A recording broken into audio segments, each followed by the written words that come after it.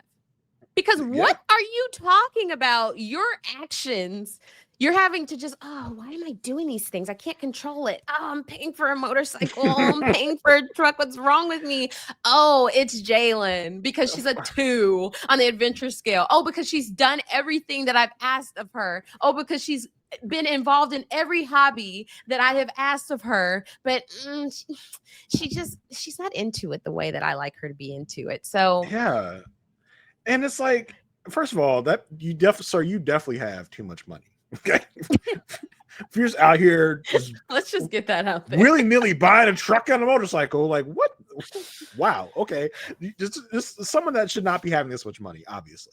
He's like, I'm in my quarter life crisis, and she's just not helping. He says he gave it his all to make it work. No one on this stage can say he didn't love her to the best of his ability. But he lost himself loving her, and he had to do something about it. He lost himself. How did you lose yourself?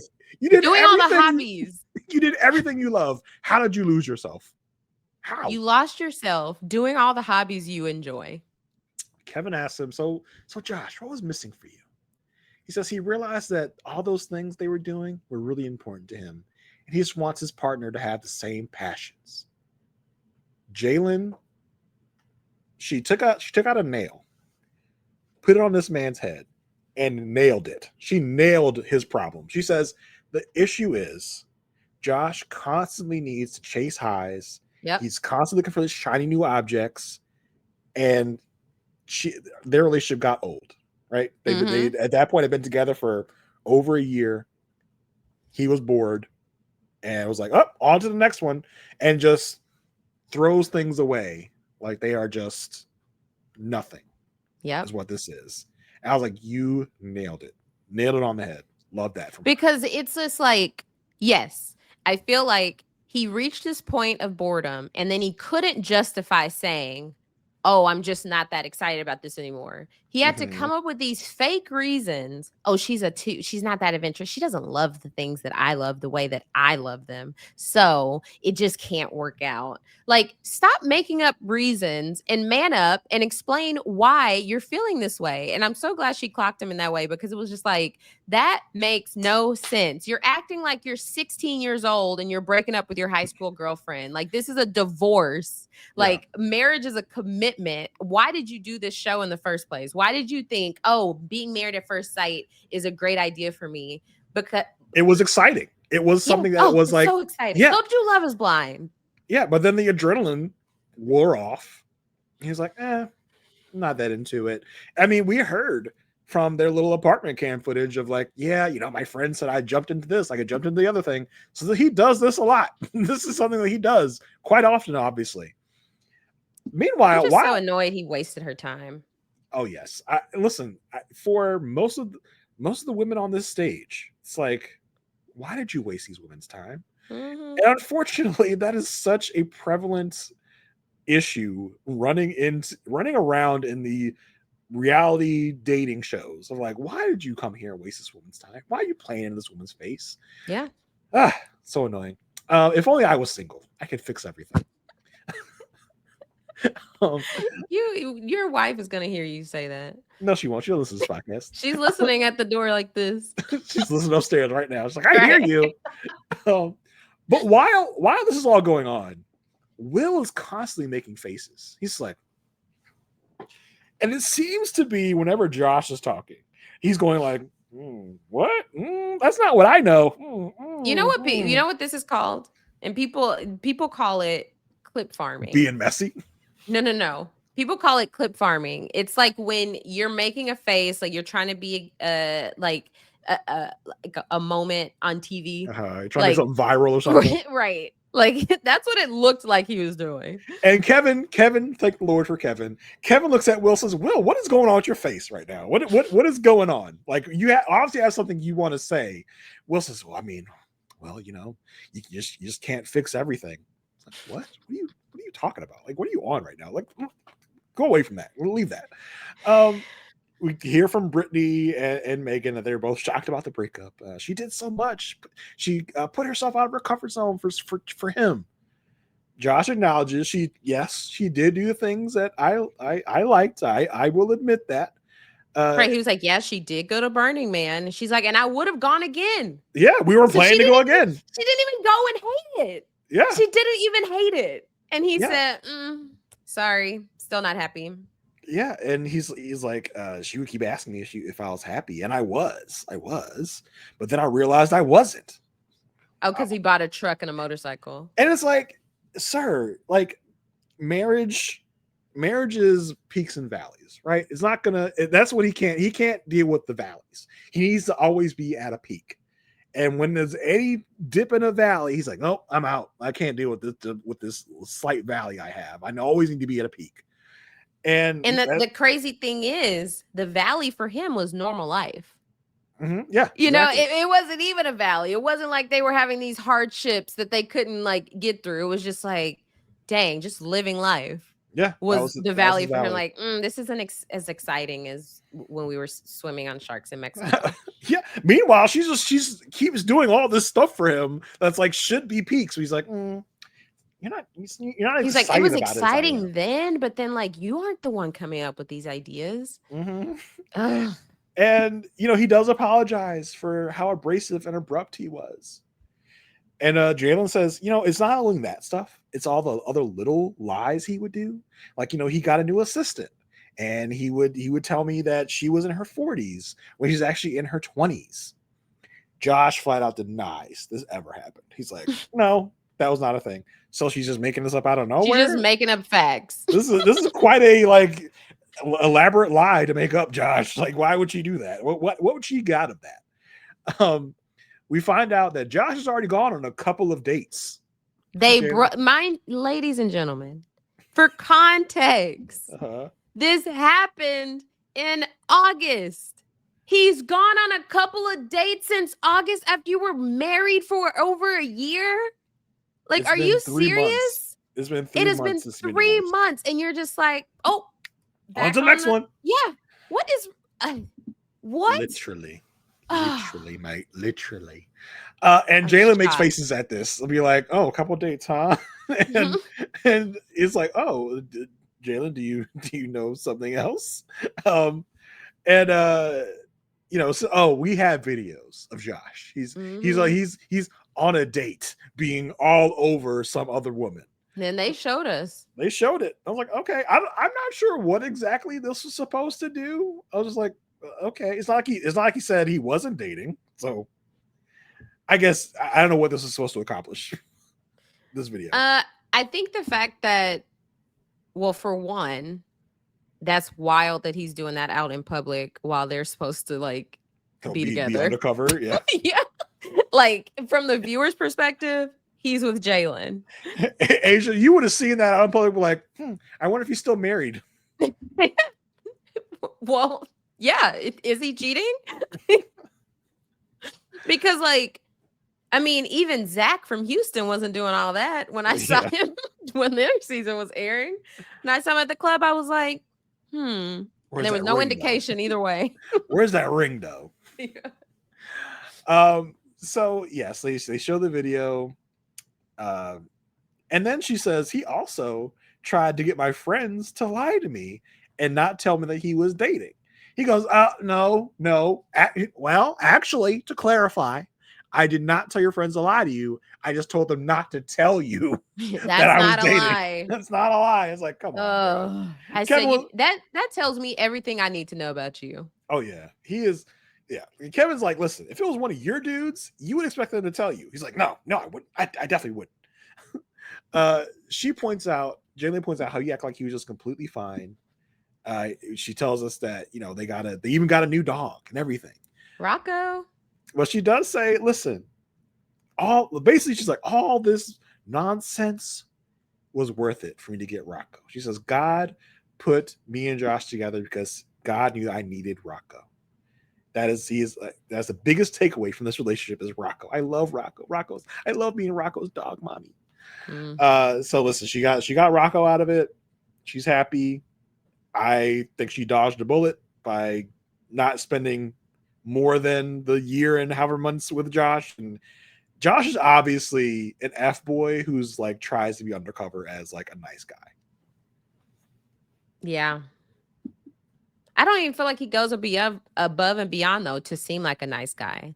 Like it wasn't like he was just doing these overly romantic gestures like Chad.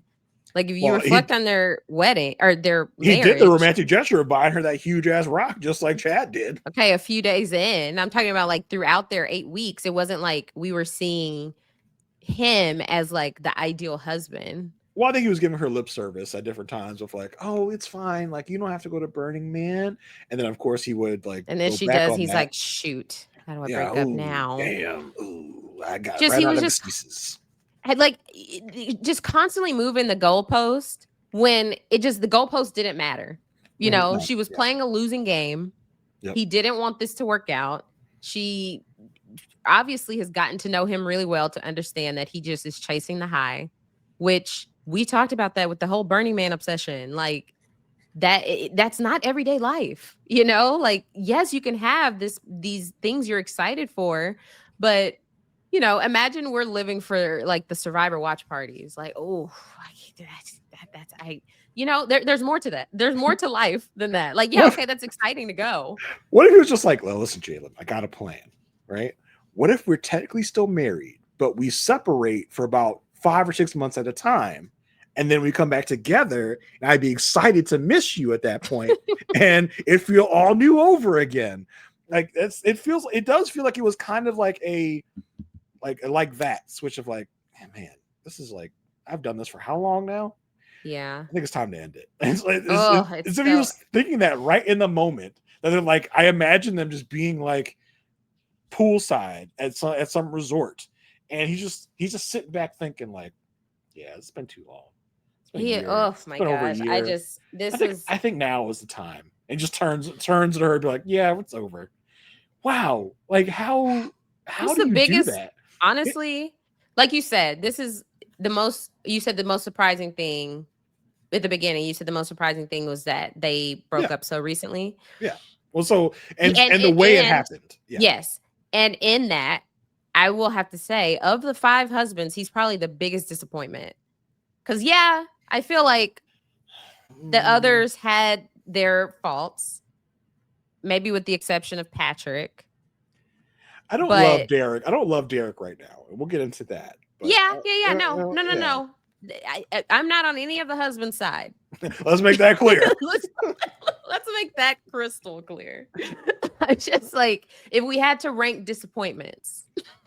Okay, yeah, I get that. Yeah, I get that. I can see that. Just for the way that he went about it. Yes, and it's just so frustrating. Yeah, it's one thing if y'all grew apart. It's another thing to like realize that y'all were just incompatible. It's another thing to just get bored of the relationship and try to blame everything under the sun.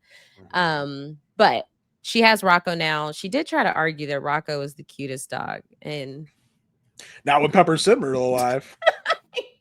Not when there's a Pepper and Cinnamon right over here.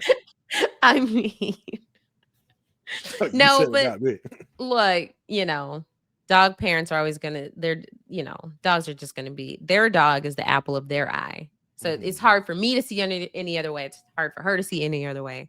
So I get it. But yeah, man, this one blew me away. I will say, I just was so mad through so many points of this. The fact that she did, that's the thing. Like, if she had decided, I'm not doing Burning Man, I'm not doing any of these raves, I'm not swimming with sharks, okay? Like, let's start with dolphins. You want me to swim with a shark? Have you seen Finding Nemo? Bruce.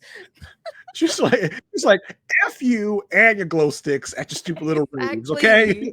F off. He would have a case. He would be like, she never wants to do any things I want to do. Yeah, then he would have had a reason to be like, oh, I just find it hard. No, she dived into all of your passions and it still wasn't good enough. Yeah. So F Josh forever. Team Jalen.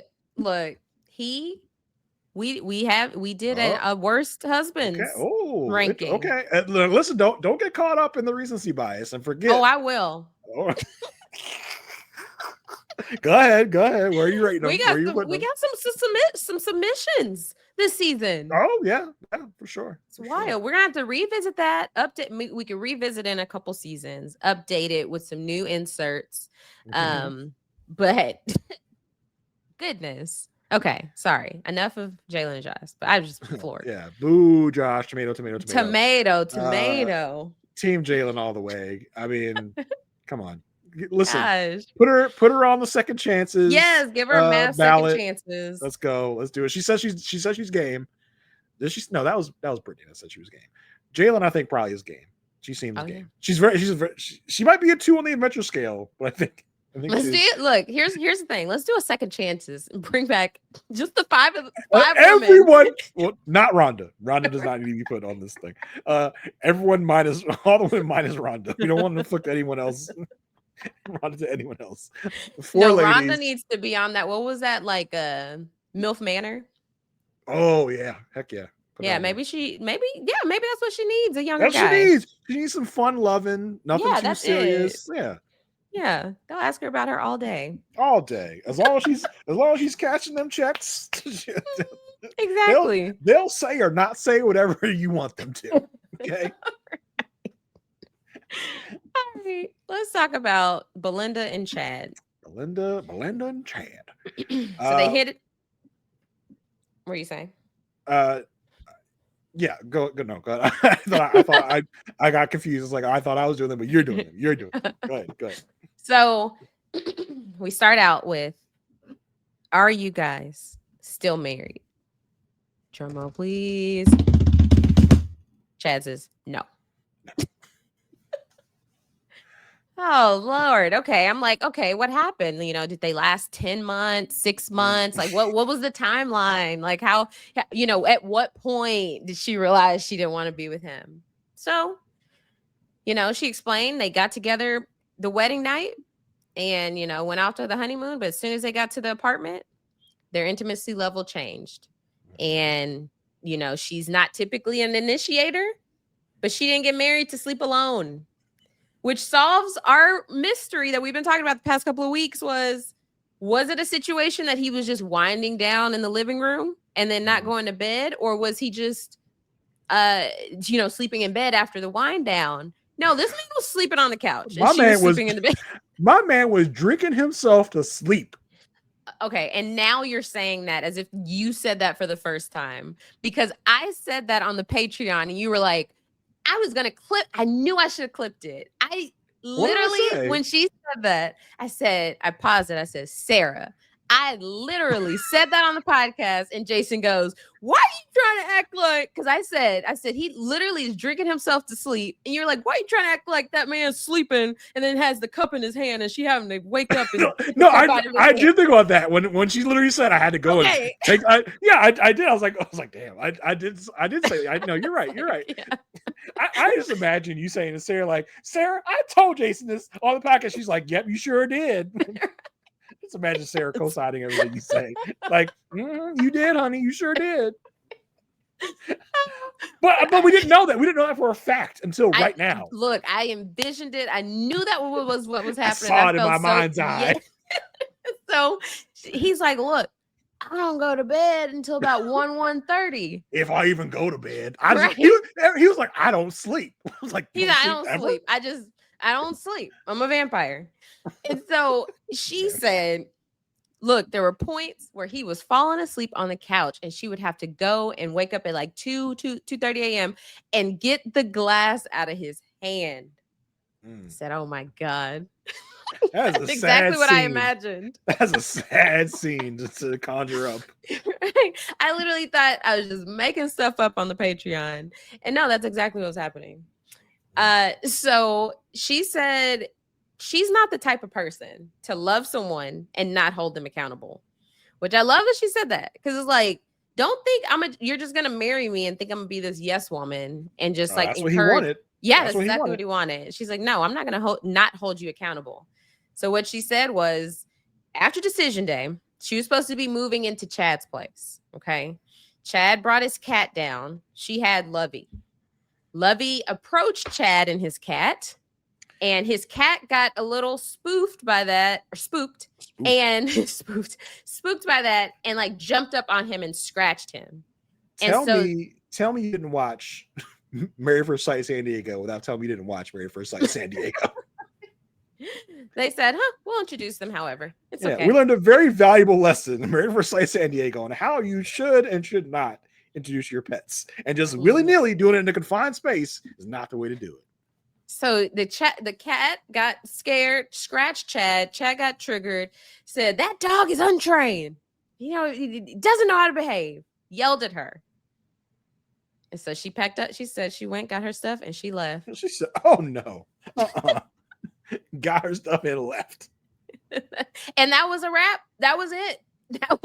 That was it. Their relationship was done. And it's wild that, like, from him saying that dog, we knew he does not like Lovey. Mm-hmm. And so it was like, oh, your true feelings are coming out. You believe that he is untrained and don't know how to behave because you think he barks all day, because he barks when you come home. Ridiculous. That damn dog. So he said, look, I was just in a tailspin. Okay. And so we get our never before seen footage after decision day. It was 5 days after decision day. They got together at Megan's house, and like Belinda's in the kitchen. She's like, all right, I'm stress eating. Right. Because they're asking everybody, how you doing? She's like, I'm stress eating.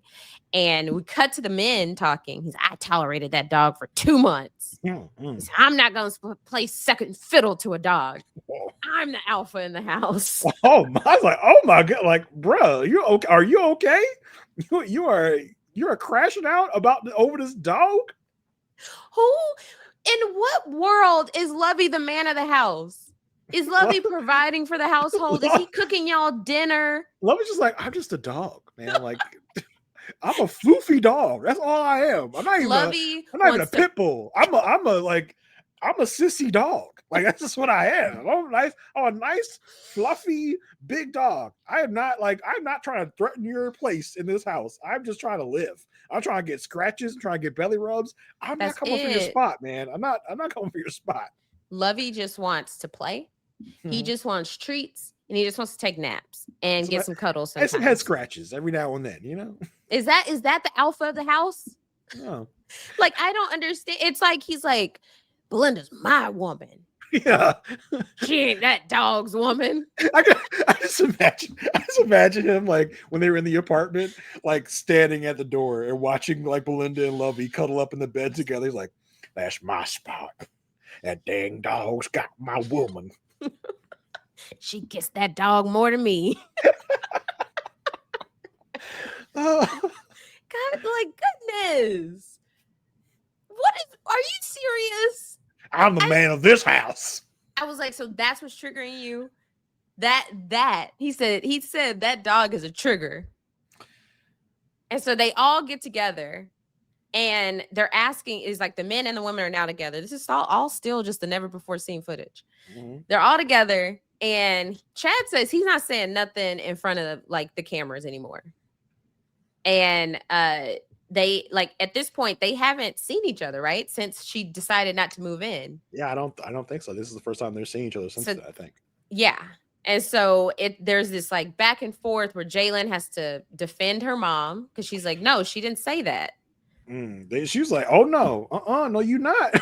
you're not about to get on my mom." I was like, "Uh-oh." Like, see, this is where the whole gimmick of the mother-daughter thing comes in. Mm-hmm. Taking up for her mom, having her mom's back, and Chad's like, "I'm done. I'm not talking about this anymore." Then he says, "F y'all, get this mic off of me." Woo! He says, "This is a goddamn ambush." It's like, no, we're trying to have a conversation. Like, that's what we do here.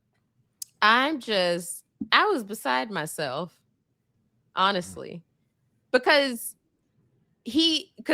Belinda had a point. Like, first he had an issue with production. It's like, oh, when that's done, That we get to normal life. But now you have an issue with her dog. That was off camera. But she was like, well, this is a trigger. That's a trigger. I was like, I mean, he did kind of have a point. It was like, well, you don't have to have only one thing be a trigger for you. But it seems like everything is a trigger for him. He uses the word, he's very trigger happy with the word trigger. So put it that way. Right. Yes. And yes, not one thing has to be a trigger, right? But the common denominator here is that you have an anger problem. Yes. I think that's where the focus needs to be, because I'm not going to know all your triggers, but not everybody is having to walk around here and being like, oh, that's Derek's trigger. That's Will's trigger. Oh, you put your finger on my trigger. You better watch out. Right. Good Lord. And so they show this. They're showing him having this moment. We get back to present day at the reunion. He's like, first of all, thanks for bringing that up. Oh, he is pissed. He's so mad they decided Welcome to reality television, Chad. Welcome. No one reacts. And he's like, peep the sarcasm. Kevin's like, yeah, no, I knew that was sarcasm. But what do you have to say about what happened? And Chad goes, if you want me to tell my side of the story, then shut up and let me tell my side of the story.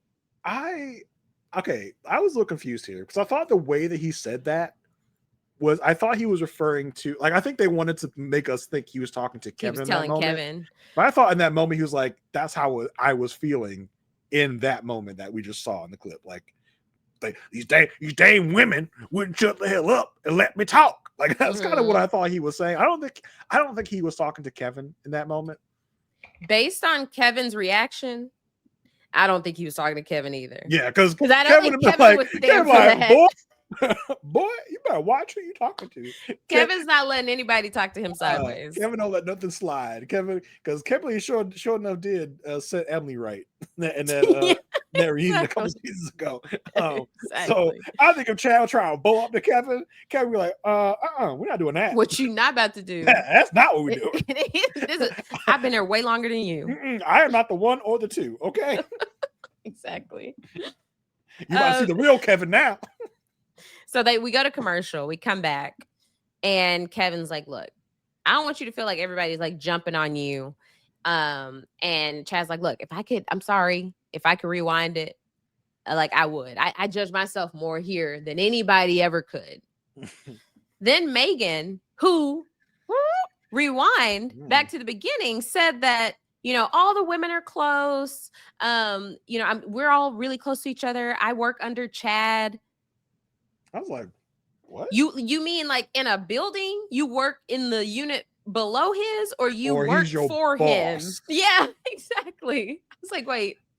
Well, they're both in real estate, so it wouldn't be too much of a leap to be like, hey, you have an opening at your company, let me go work there and I'll be your boss or whatever the thing is.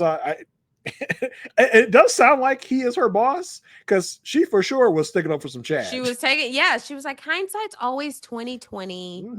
He's like, wait, Megan. She turns to Jalen below like, girl, I got your back. I gotta work with him. So, I gotta say what I gotta say. But I got you, girls. Right.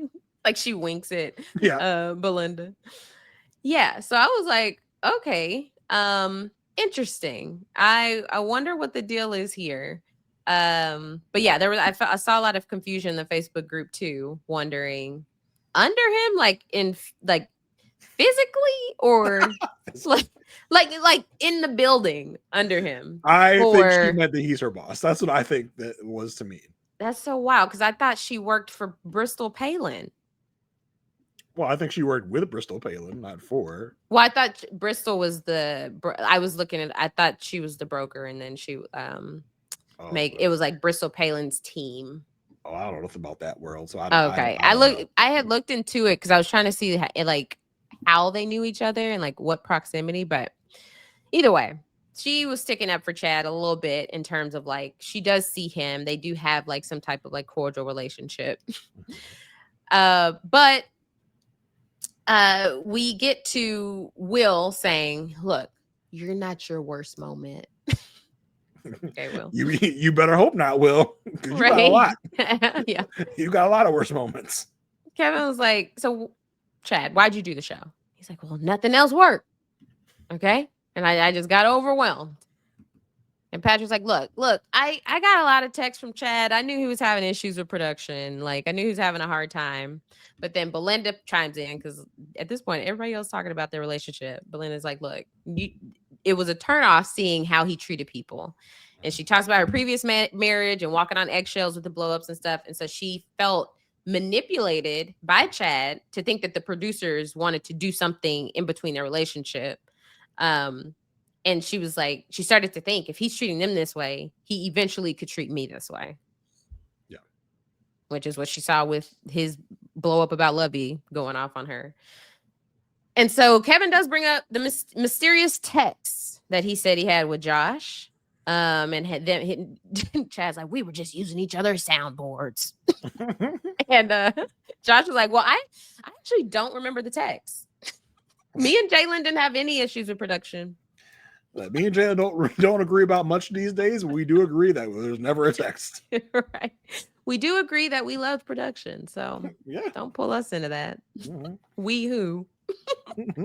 So Chad's sorry he hurt people. He hopes that, he says she deserves to be happy and he hopes she finds that. We find out Belinda is dating. She's been dating someone and Jalen has met the guy and she thinks he's great.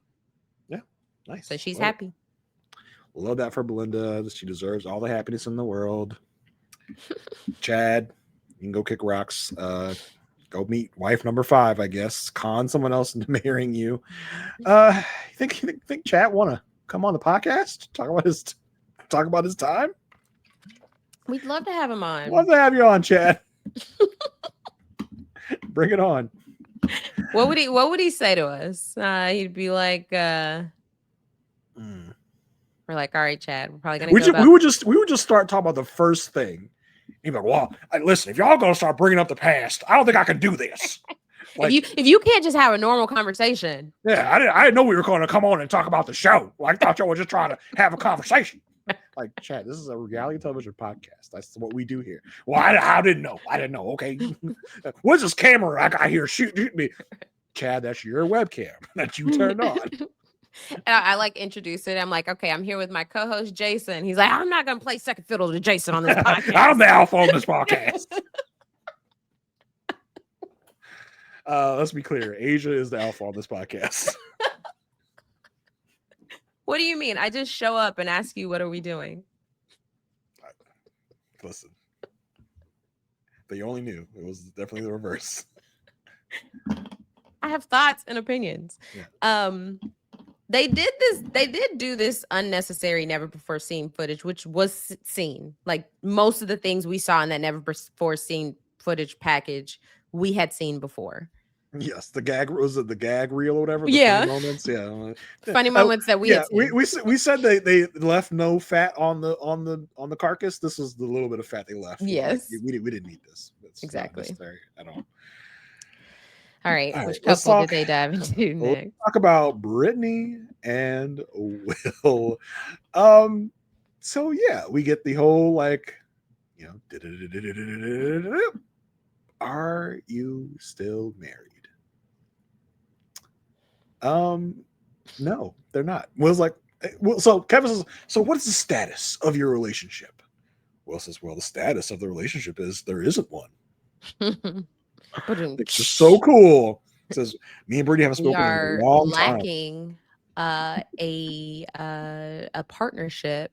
There is no lacking, union. Yeah. We are lacking familiarity with each other's day-to-day lives right now because we don't talk to each other at all. I don't know. Did you see the Peacock showed a montage of him speaking, and they were very simple words that they were like calling out that he said. Was that on social media? Yeah, I can't remember if it was Instagram or TikTok or Twitter or what it was. I'm happy to know that at least on social media, Peacock is advertising the show because I don't know. I feel like Peacock didn't go out of their way to like make the general public aware of this show. Listen, Peacock has a product called All Her Fault that is probably the best show I've seen in a while. And it had me on the edge of my seat. Y'all, if y'all haven't seen it, it's on Peacock. Like I just said, go watch it. It's #1 in TV shows right now. It is so good.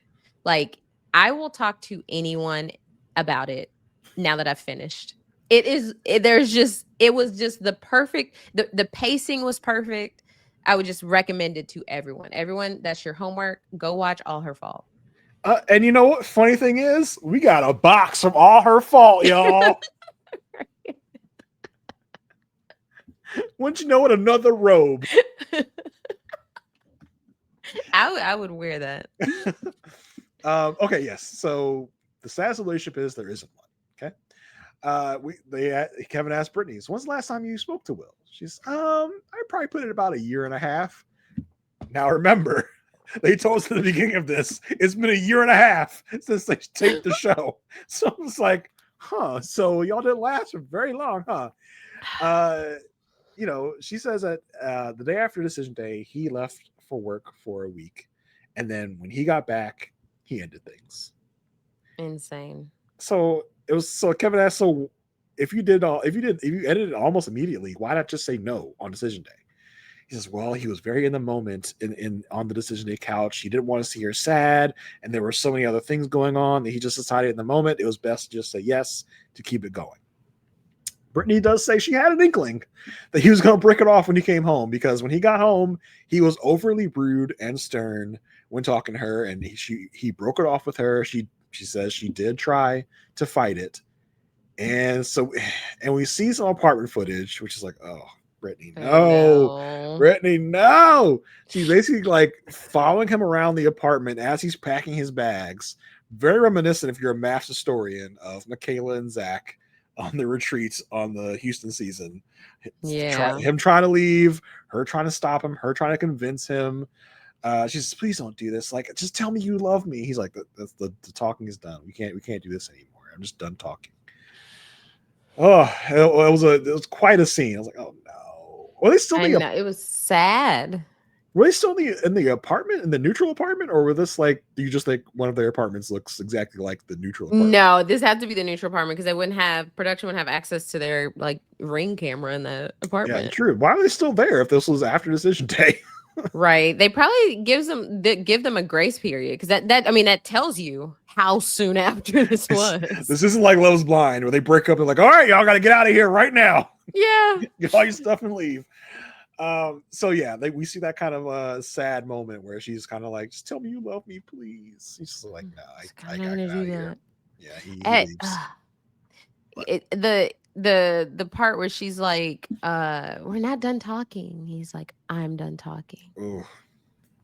Brother.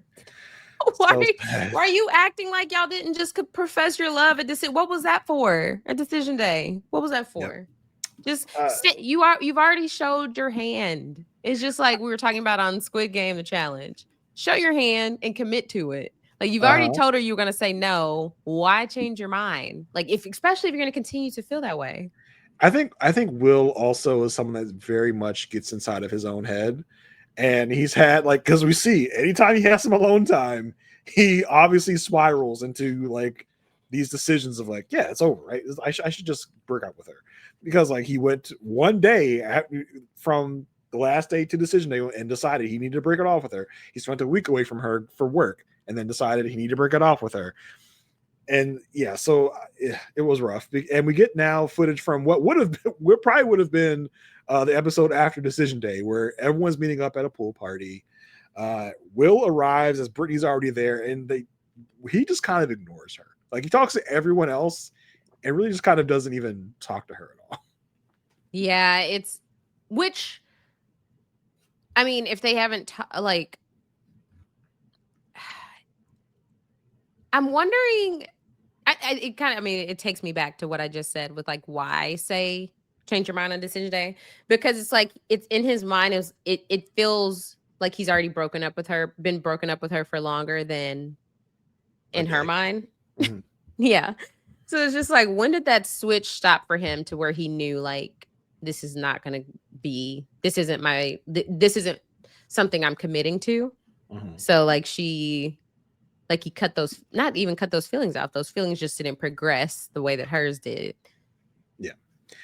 They're at the pool party. Rhonda's like, hey, so what's going on, Will? He's like, just moving on with my life. It's like, all right, that was Unnecessary. unnecessary. And so Brittany asks him, like, what did she do to him for him to treat her like she's nothing? And he says, he just tells her this, and it felt like I was just never enough for you. You were always running to other people, telling them I wasn't doing enough, wasn't being vulnerable enough. And she says, and that's the reason why you want a divorce? He's like, yeah, pretty much. And she says that she never said he wasn't doing enough. He points out, well, when you said if you didn't like me doing things for you, then I'm not the person for you. And that's what she says. And that's enough for divorce. She's like, that's enough. So we come back to the studio, back in present day. She talks about this. The condescending, like, can you let me speak? Mm-hmm. And Megan chiming in. I was like, oh yes, Megan was like, that right there. It's so funny when they get to see each other's reactions to things, because it's like, okay, Brittany was already dealing with that, like in arguments, like how he responds. And so I bet the other people were thinking, like, I wouldn't put up with that. Like when they're seeing, if they see the way Chad, what are you, the way Chad talks, you're like, what? Yeah, I think that's just interesting. Yeah, and so Will says he does not take any enjoyment out of being mean. He just really needed to be succinct, because he was told that when he is softer, he's giving her hope. So he needed to make sure that what he was saying was concrete in that moment. So that's why he was being so short and stern with her when breaking up with her. I was like, I feel like there's a medium there you could have reached that didn't, because we've seen him say things to her of like, it just seems like you're kind of just saying them to say them. Right. I think there's a happy medium between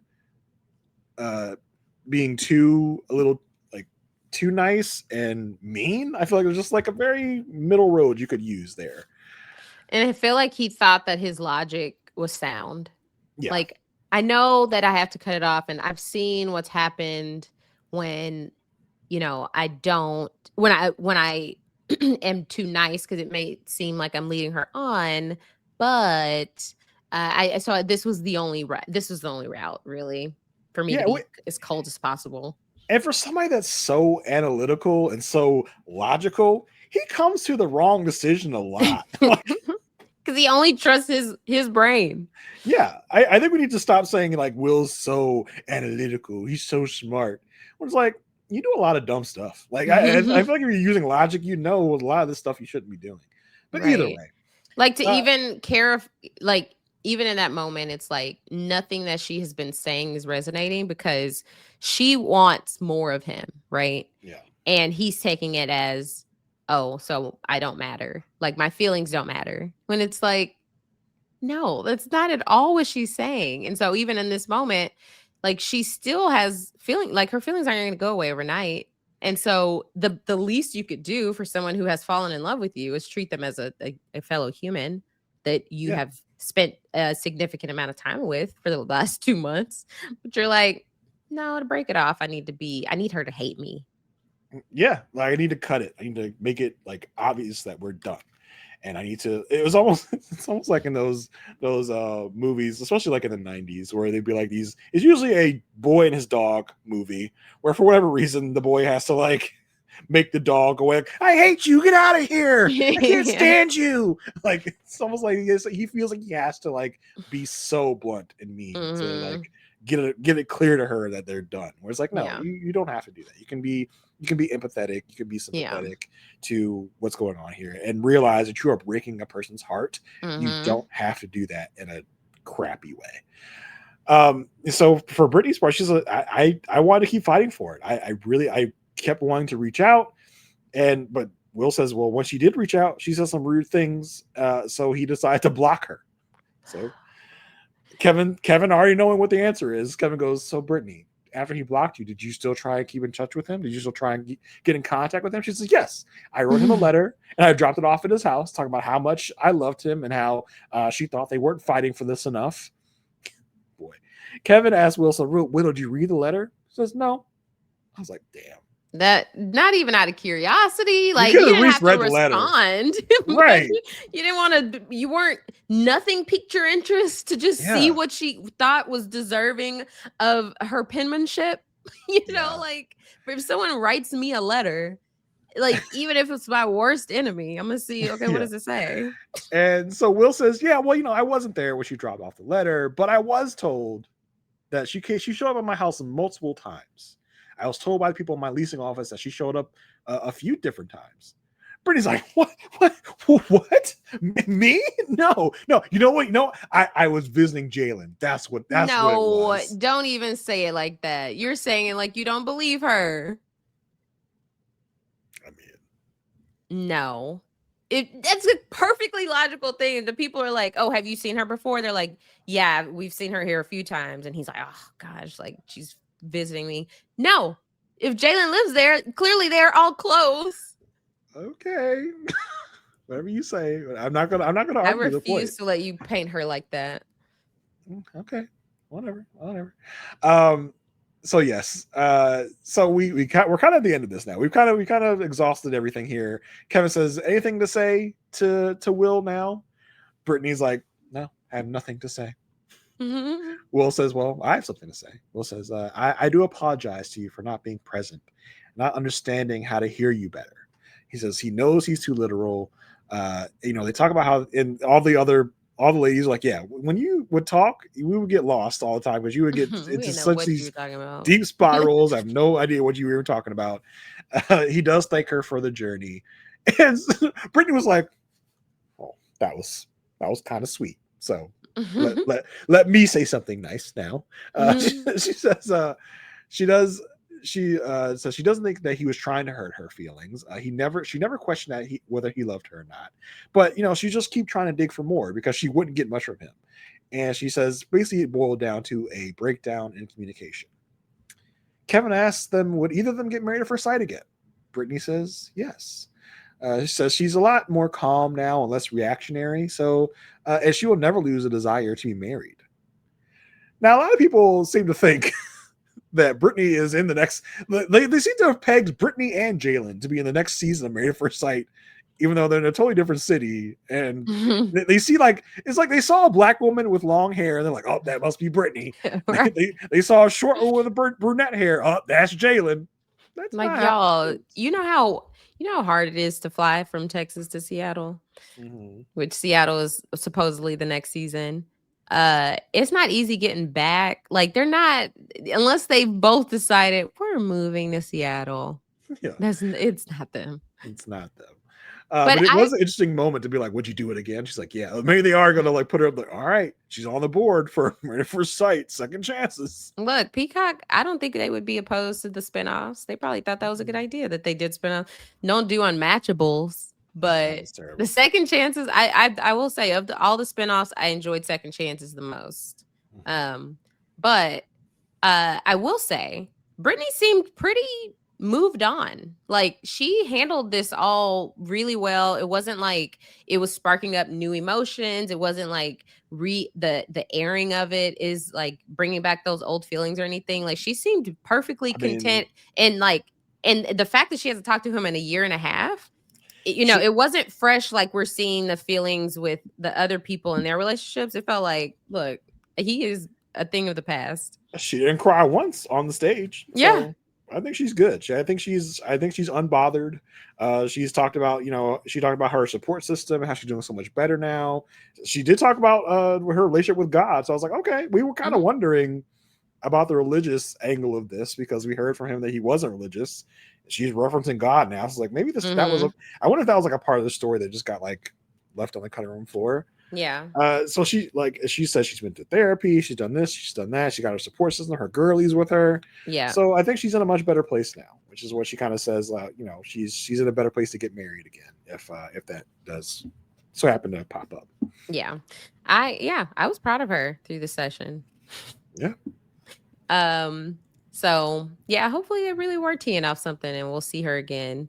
But yeah, Will, interesting guy that is right there. All right, let's move on to the second to last couple. Rhonda and Pat. Okay. Mhm. Are they still married? No. They're not. No. What? It's just like that should have been like the sound cue after Right. after each like, are you married? No. Right.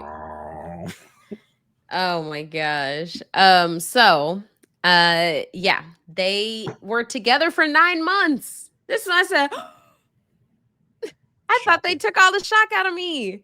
I was literally so shocked that these two were able to make it 9 months. Even with him being gone for a month, that's still 8 months. Like, I thought they were lasting 2 days. Uh-huh. Like, I did not think that they had it in them. I was like, okay. So we find out he went to Europe for 1 month. And when he came back, for 9 days, she was on cloud 9. Then one day she wakes up, they were going to go for a bike ride, and he was listening to this meditation about anger. And another thing to note is they hadn't had sex since he had been back. And so he was like, he would have enjoyed that more. And I like that she heard him meditate on anger. So she decided to poke him. She's like, why are you meditating on anger? Are you angry? It's like, thanks for just poking and prodding some more. yeah. And so so basically he said, that his physical needs weren't being met, and she said he was insecure and it was a turn off. And so she said she needed him to be like, even on decision day, she wanted him to be a man and stand up and say, like, this is what I want. And she had committed. She said she gave herself a year. She had committed to doing this for a year. And she was like, he was slumping his shoulders and being all whiny, and it was such a turn off. I was like, oh, that was rough. Yeah. So basically, yeah, he decided, like, after that trip, I guess 10 days after that trip, he had decided like he didn't want to be with her anymore.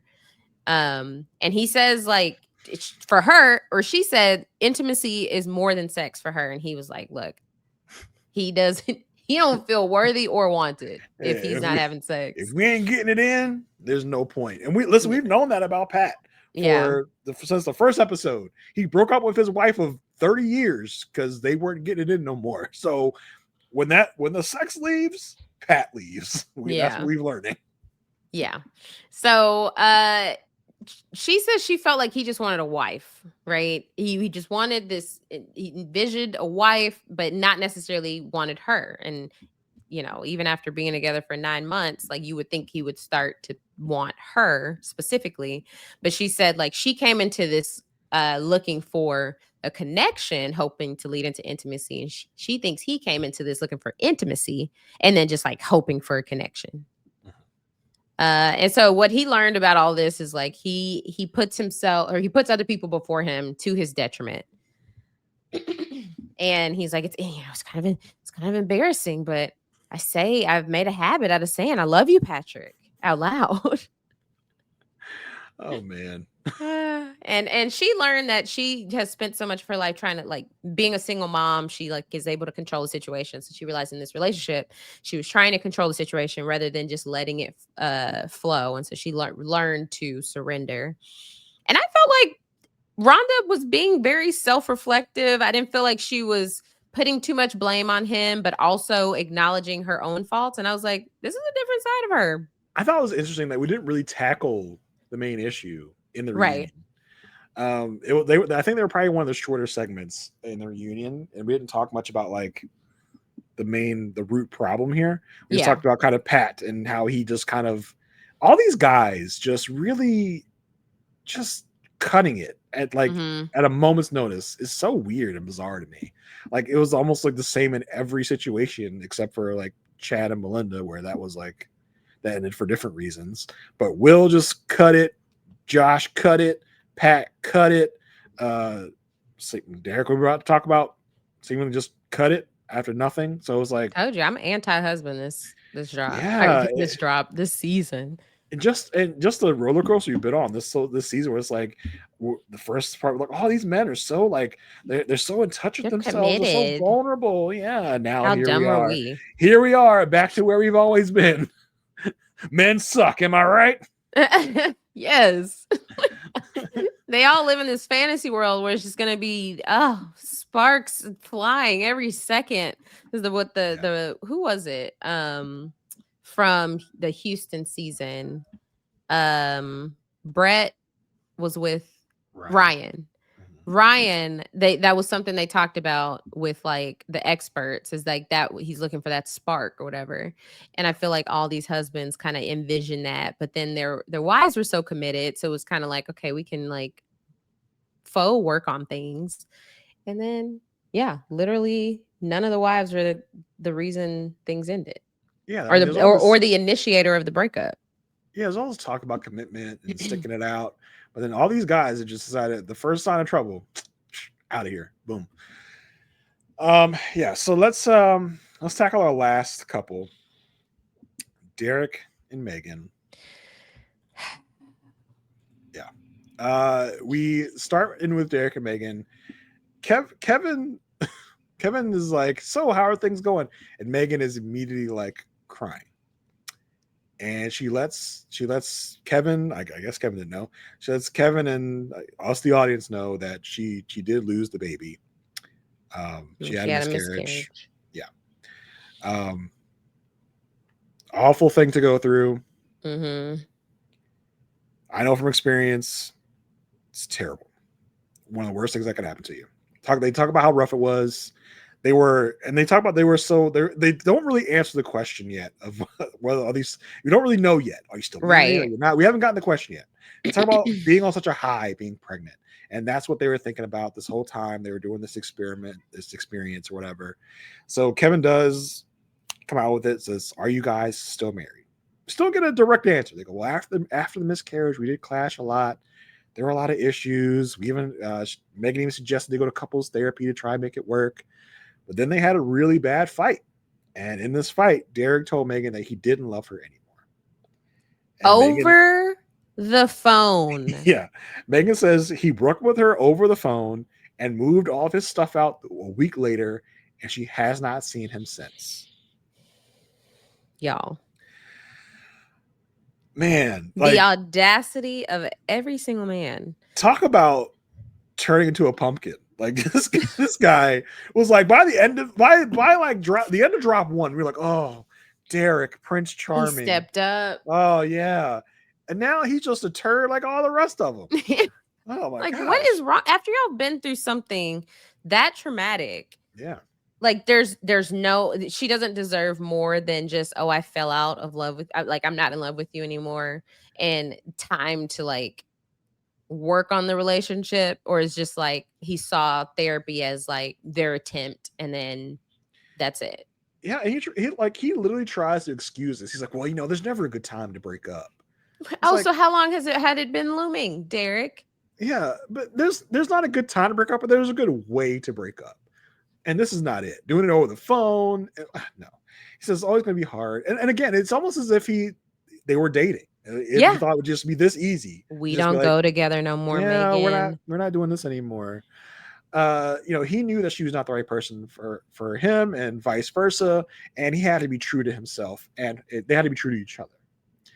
She says when they broke up, she had trouble remembering any of the good moments. She just was always remembering the bad when they broke up. But then watching the show back made her remember the good. So it was that much harder to deal with the breakup, watching all the good moments they had back. She says she doesn't think he's a bad person, but he definitely didn't handle this well at all. Kevin says, so do you guys think that you would have said yes on decision day if you weren't pregnant? Derek goes, well, we were unhappy, and no matter what, the outcome would have been the same. I was like, what? He's like, I could swear.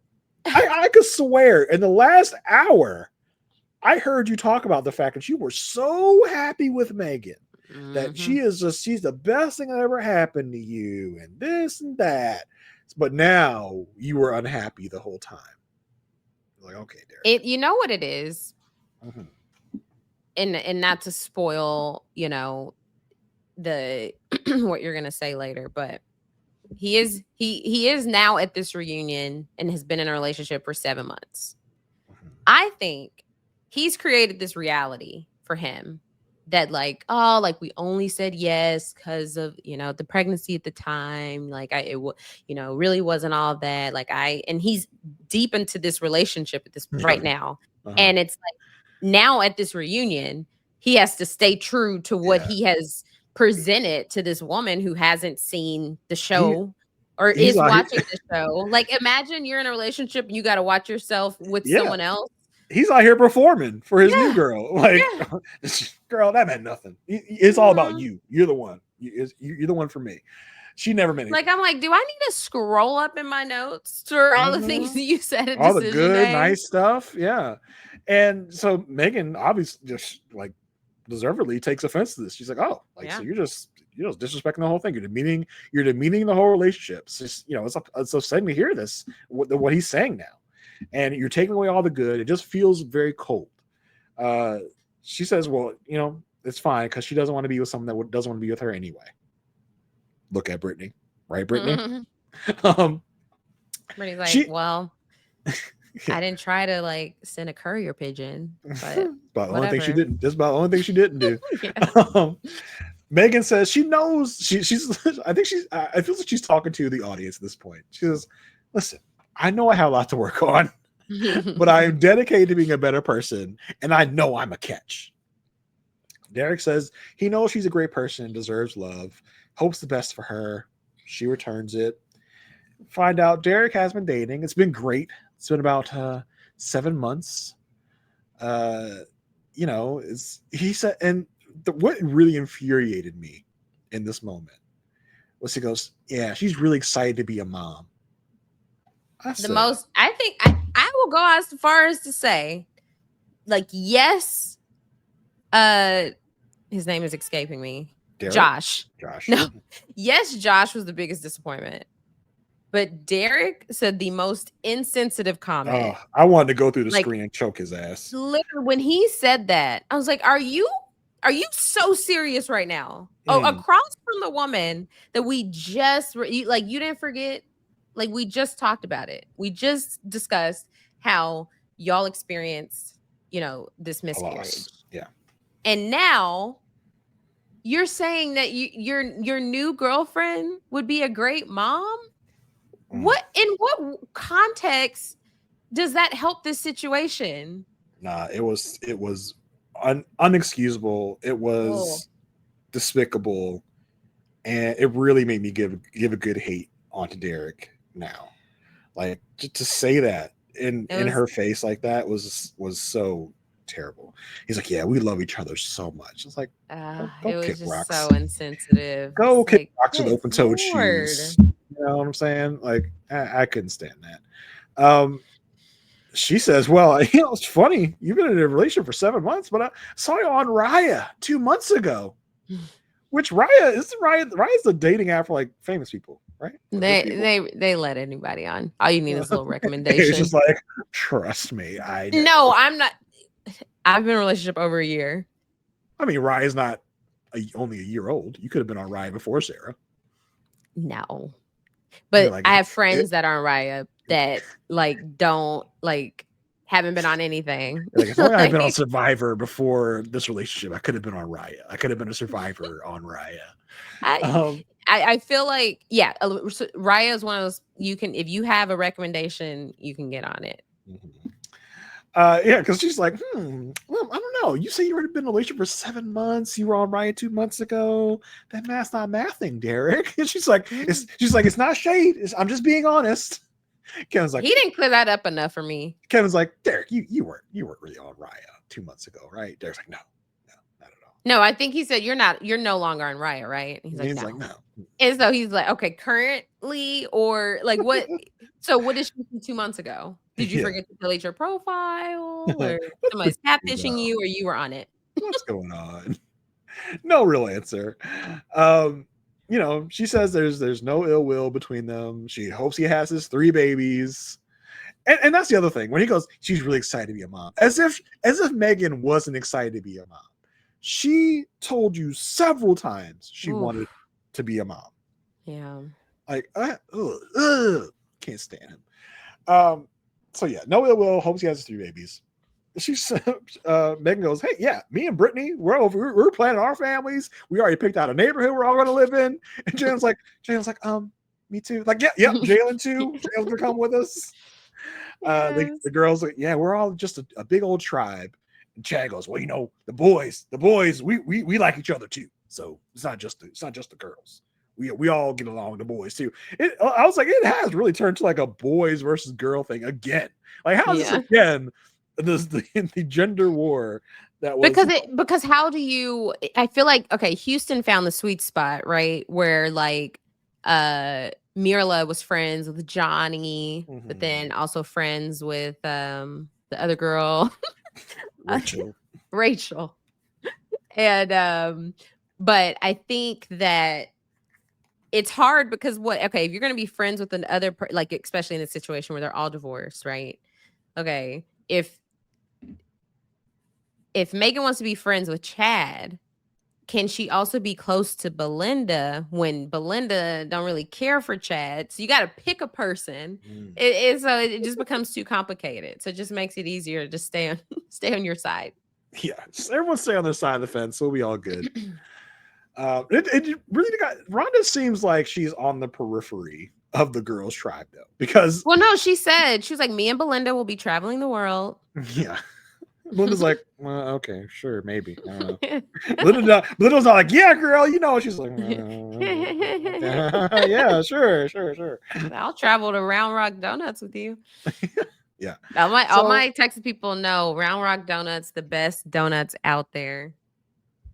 Gosh, they're like, they have this like, either the donut is orange or the glaze is orange. One way or another, it's scrumptious. Anytime I go to Austin and I can make it out to Round Rock, I get some. All right, that's another sponsored meal from another. You and Sarah went to P. Terry's last week after talking on the podcast and posted that on Facebook group. Everybody, if you're not in the Facebook group, I, inspired by Pat and Rhonda, did go to P. Terry's. It was scrumptious, and it was just the perfect meal. Yeah. So that was the reunion. Boy, just the biggest letdown from one moment to another. From the end of the decision day, we're like, okay, we got 5 yeses, not super strong yeses, but we got something to work on. Yeah. And they come to this reunion just like, just crash and burn. I can't believe 5 for 5 yeses and then a full 5 for 5 divorces. Y'all experts, y'all taking all those 5 5s back? Huh? Right. And they go, zoop, zoop, zoop, take them 5s. They're like, back. no, but everyone said we did our job. We're not with them after. Whatever happens after, that's their business. We did our jobs here. They're like, we pulled Patrick and Will's leg enough. We got them to change to a yes. Yeah. I will ask. I wonder, because that is a very heavy topic for Derek and Megan to experience that loss. Yeah. And so I wonder, there really would have been no way to edit their story and not include that, right? Yeah, that's I was also thinking about that. Like, would it have been more like, I don't know, because it's a very sad story. Is that is that what you want your audience to have this high of us being like, oh, Derek and Megan gonna have this baby, and then just to kind of like bring us down to earth in the reunion? But it's a reality TV show, and that is reality. Yeah. So I feel like it's a deserving topic to be talked about, to be seen. I don't feel like it should have been hidden or swept under the rug. And it was such a big part of their story, in the latter half of the season. Right. I don't really think there's a way to really move around it, I guess. Yeah, I think it's something that needed to be told. It is very sad. It's definitely something that is just tragic, but it's real life. So I think it definitely should have been included. I think I applaud them for including it. It was a very tough pill to swallow, because we're such on this journey with them, of being so happy for them, and we just didn't see it coming. Yeah. Whew, goodness. Well, ladies and gentlemen, that was season 19. We somehow did it in a little over a month. which is Yeah. wildly fast for what we're Very, used to. very. But I enjoyed it. I enjoyed the ride it took us on. I enjoyed the Peacock flavor. It's going to be very interesting to see what a full season of Peacock is going to be. Do we want to talk a little bit about the little preview they showed? Which, I mean, I didn't get much from it, but we did. I got quite a few things out of it. Oh, okay. Yeah, we saw a preview for the next season. The only thing I saw was, or the two things I got out of it was one of the brides knew their husband. Like they're like, oh, maybe this isn't the first time. And the other one has been on shows before. Yeah. So, what do you think of this is like? Love is Blind. It was just in Seattle. Do you think this is someone that was maybe in the pods and didn't make it out of the pods? Just what season was in Seattle? I mean, it was a few seasons ago, right? With I mean, Brett and Tiffany, Kwame and Chelsea. That was like a few seasons ago. I don't know. A few shows. Like, could that mean Love is Blind and Perfect Match? That could whittle it down a little bit. Did they say a few shows? Someone's been on a few shows? They say you've been on some shows before. I thought I said on a show. It wasn't that clear, so I don't know. You think it's someone that's like well known enough to be on both a Love is Blind and Perfect Match? I mean, you think people that are on just Love is Blind and Perfect Match are well known? What do you mean? I mean, I don't see it as like, oh my gosh, this person is like would be recognized everywhere they go. Well, if you're saying they've been on a few shows, that's where they would be on, probably Love is Blind, Perfect Match. I know, but I'm saying I was saying the well-known part of it. Oh, I just like, I don't know. Could be. Yeah, and also could it be not even reality? Like, is this person just like has been, or a chef? Interesting. We also did hear Kevin say more couples than ever when he introduced the clip. I didn't speak that. More than 5 couples? 6. 6, 7. Oh my God. 6, 7. I know that you love that. Someone in our reviews did say that they played that part of you saying that to their kids. Yeah, and you ruined it for them. Yeah, we didn't really promote our reviews like we usually do. We're usually pretty crazy about our reviews, but we didn't really talk about it. If you want to leave us a parting gift, leave us a 5-star review on Apple Podcasts, on Spotify. We love to see the reviews as they roll in. So that's something you could do for us if you appreciated our content throughout this month and a half. Also, what you can do is join the Patreon.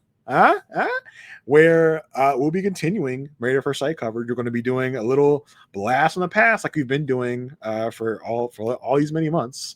And next time we're going to be doing our off-season rewatch. We'll be doing season 10, one of the more heralded seasons of Married at First Sight. And season 10 is on Peacock. Yeah. So if you had Peacock for this season, you Stick around. Watch season 10. If you've never watched Married at First Sight, which I'm loving all the people that have been telling me like this is their first season, people I've met in person or even in our Facebook group pointing out that this is their first season watching Married at First Sight, then you should watch season 10. There's a lot of drama. A lot of drama. A lot of drama. It is juicy. So if you liked our coverage, if you liked our content, we have more of it over on the Patreon. We got so much stuff over there. We've got with the bonus content from this season with all these interviews we did. We've got past season rewatches. Seasons 1 and 11 are already ready for you to listen to. We've got rankings of the past MAFs, wives, and husbands. So much over there for you to figure out and find over on Patreon. And like I said, season 10 coming soon. Come join us. We're going to have a great time. So if you're on the Patreon, you'll know when it's coming up.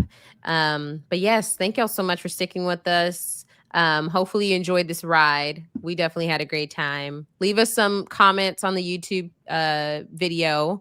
And like Jason said, leave us a 5-star review and just let us know if you what you liked about the content.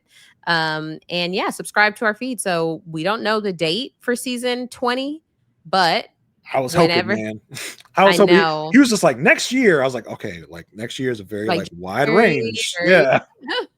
But if you subscribe to our feed, you won't miss when we are back. Okay. So make sure you subscribe to the Love at First Sight feed, as well as subscribing to the RHAP YouTube channel where there's, a ton of coverage about everything else. All right, Jason, where can people keep up with you? You can find me on The Good Pod with me and Marissa Garza as we rewatch The Good Wife and talk about it. We're also talking about Elsbeth, which is a Good Wife spinoff. So if any of that floats your boat, come on over. I'm also going to be on Altar Call this week with Tane talking about just the reunion episode on her podcast. All right. And y'all can follow me at Aysha like Asia. That's AYSHA like ASIA.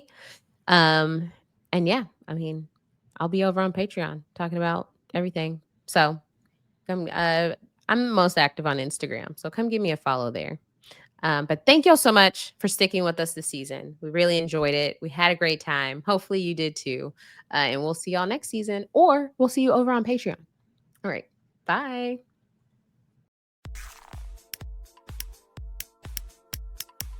This is RHAP. We know reality TV.